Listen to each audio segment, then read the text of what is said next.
Hello everyone, welcome to ETC online. आज हम लोग पढ़ेंगे स्पीच राइटिंग। सबसे पहले ये जान लेते हैं स्पीच क्या होता है। तो देखिए, ये एक प्रोसेस होता है जिसकी वजह से हम लोग अपने आइडियाज या अपने ओपिनियन लोगों के साथ शेयर कर सकते हैं। यानी सिंपल टर्म्स में हम लोग ये मान सकते हैं, अपने आइडियाज और अपने ओपिनियन लोगों के साथ शेयर करने का जो प्रोसेस होता है उसी को हम स्पीच बोलते हैं। जैसे अभी मैं आप लोगों के सामने खड़ा हुआ अपने आइडियाज या फिर अपना ओपिनियन आप लोगों के साथ शेयर कर रहा हूं, तो ये भी एक तरह का स्पीच ही है। तो हिंदी में हम लोग इसको भाषण भी बोलते हैं। ये क्लास 12th आरबीएसई में 7 मार्क्स का पूछा जाता है, क्लास 10 सीबीएसई में भी आता है और 10th आरबीएसई में भी आता है। मैं आप लोगों को वो तरीका बताने वाला हूं जिसकी वजह से जैसा मैंने बताया बिल्कुल वैसा का वैसा अगर आप इसको लिख देते हैं तो आपको लगभग 30 to 40% मार्क्स इजीली स्कोर आप कर पाएंगे बिना कुछ याद किए। मतलब जैसा मैं बता रहा हूं एज इट इज अगर आप उसे कॉपी भी कर देते हैं तो भी आपको 30 to 40% मार्क्स जरूर मिलेंगे। लेकिन इसके लिए बने रहिए वीडियो के एकदम एंड तक। Bounce.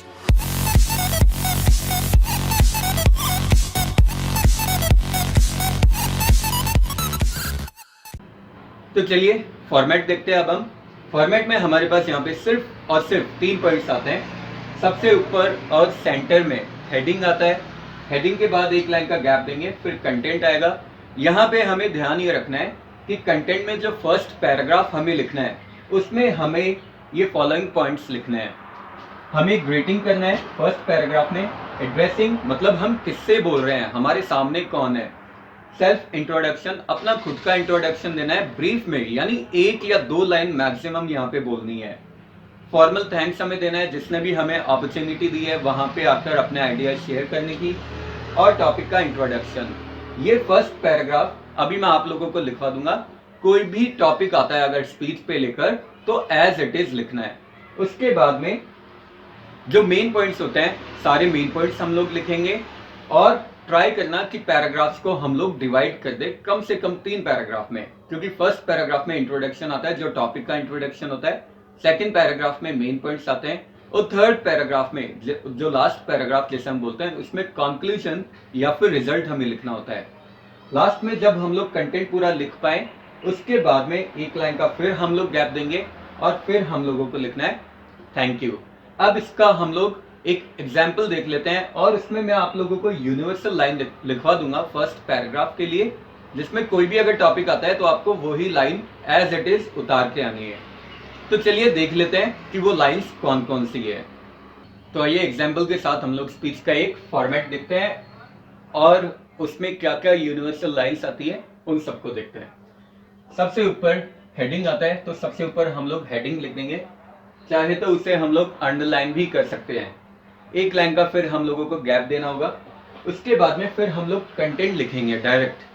कंटेंट में जो फर्स्ट पैराग्राफ आएगा यहां से लेकर यहां तक का आप लोगों को एज इट इज लिखना है। अगर किसी भी टॉपिक के ऊपर आपको स्पीच राइटिंग आता है, किसी भी टॉपिक पे एज इट इज आपको लिखना है, जिसमें सारी चीजें हम लोगों ने इंक्लूड की है। देख लेते हैं।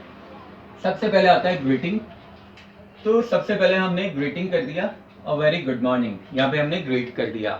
उसके बाद में एड्रेसिंग। एड्रेसिंग यानी होता है संबोधन, मतलब हम लोग ग्रीटिंग किसे कर रहे हैं, ऑब्वियसली जो हमारे सामने होगा।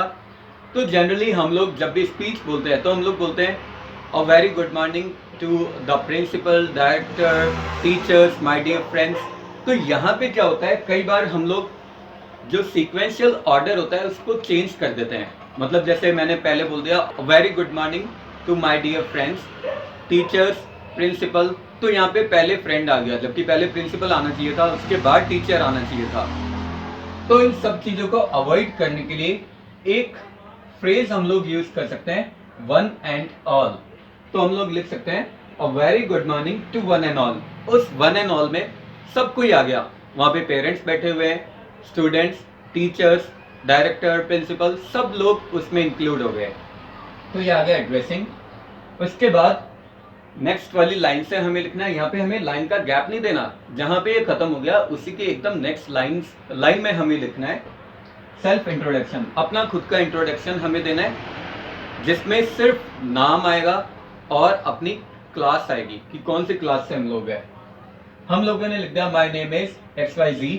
अगर क्वेश्चन पेपर में नेम गिवन होता है तो नेम लिखना है, अदरवाइज ABC या फिर XYZ या फिर अपना रोल नंबर लिख सकते हैं। My name is XYZ and I study in class 12। ये हो गया सेल्फ इंट्रोडक्शन। इसके बाद आता है फॉर्मल थैंक्स। तो first of all I would like to thank principal ma'am. तो यहाँ पे हमने फॉर्मल थैंक्स भी दे दिया प्रिंसिपल मैम को। प्रिंसिपल मैम या सर जो भी कोई हो। First of all I would like to thank principal ma'am to give me an opportunity to present my views in front of you on the topic. यहाँ पे हमारा आ गया टॉपिक इंट्रोडक्शन। तो यानी यहाँ से लेकर यहाँ तक का जो कंटेंट है, कोई भी टॉपिक आता है कोई भी, उस पर हमें एज इट इज लिखना है। सिर्फ उसमें चेंज क्या होगा, अगर ये नेम गिवन होता है तो नेम चेंज हो जाएगा, और दूसरा टॉपिक का नेम जो भी हमें गिवन हो, जो कि हमें क्वेश्चन पेपर से ही हर बार मिलेगा। क्वेश्चन पेपर में आएगा कि इस टॉपिक के ऊपर आप लोगों को स्पीच राइटिंग लिखनी है, तो वो टॉपिक हम लोग यहाँ पे लिख देंगे, फिर एक लाइन का गैप देंगे और फिर उस टॉपिक के बारे में सारी डिटेल्स हमें लिखनी है। जैसे मान लेता है चाइल्ड लेबर पे आ गया, चाइल्ड लेबर पे आ गया, तो हमें 3 पैराग्राफ में, हर एक टॉपिक को 3 पैराग्राफ में डिवाइड करना है। फर्स्ट पैराग्राफ हमेशा उस टॉपिक का इंट्रोडक्शन कैरी करेगा, सेकंड पैराग्राफ में आएंगे सारे मेन पॉइंट्स, थर्ड पैराग्राफ में आएगा कंक्लूजन। जैसे चाइल्ड लेबर का इंट्रोडक्शन, तो इंट्रोडक्शन हम लोग दे सकते हैं कि 14 ईयर से कम का जो बच्चा होता है उसको किसी भी एम्प्लॉयमेंट एक्टिविटी में एंगेज रखना, वो होता है चाइल्ड लेबर। तो यहाँ पे हमने इंट्रोडक्शन दे दिया। मेन पॉइंट्स में हम लोग लिख सकते हैं कि इसके क्या क्या फायदे हैं, क्या क्या नुकसान है। ऑब्वियसली चाइल्ड लेबर के कोई फायदे तो है नहीं, तो इसके क्या क्या नुकसान है, उसके अगेंस्ट और फेवर में जो भी चीजें हमें लिखनी है लिख देंगे। लास्ट में कंक्लूजन या फिर रिजल्ट क्या निकलेगा कि गवर्नमेंट को सीवियर स्टेप्स लेने चाहिए चाइल्ड लेबर को इरेडिकेट करने के लिए। तो ये तो एक एग्जाम्पल है। जो भी हमारे पास टॉपिक आ रहा है उसमें हमें इन 3 पैराग्राफ में डिवाइड करके लिखना है।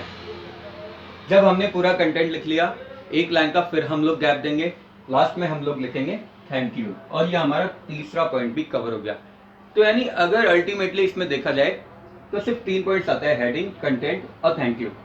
बस कंटेंट में आप लोगों को ये लिखना है एज इट इज, क्योंकि आप लोगों के टॉपिक आता है 100 to 80 वर्ड्स में, और अगर मैंने यहाँ से यहाँ तक का लिखा है तो ये करीब 30 या 35 वर्ड्स इसमें यहीं पे इंक्लूड हो चुके हैं। तो मतलब अगर सिर्फ मैं इतना लिख देता हूँ, बीच वाला अगर ये पूरा मेरा गलत भी है तो भी मुझे हो सकता है 10 में से 3 या 4 नंबर तो मिल ही जाएंगे। तो आप लोगों को एज इट इज इसको रट के जाना है, कोई भी टॉपिक आता है सेम लिखना है। आई होप आप लोगों को स्पीच में और कोई दिक्कत नहीं है। फिर भी अगर कोई दिक्कत है तो नीचे कमेंट बॉक्स में आप लोग अपना कमेंट या क्वेश्चन या कोई भी क्वेरी आप लोग ड्रॉप कर सकते हैं। ट्राई करूंगा मैं उसके आंसर देने की। इसी तरह के और इंटरेस्टिंग वीडियोस के लिए बने रहिए ATC ऑनलाइन के साथ। Have a good day, take care and bye bye. Thank you.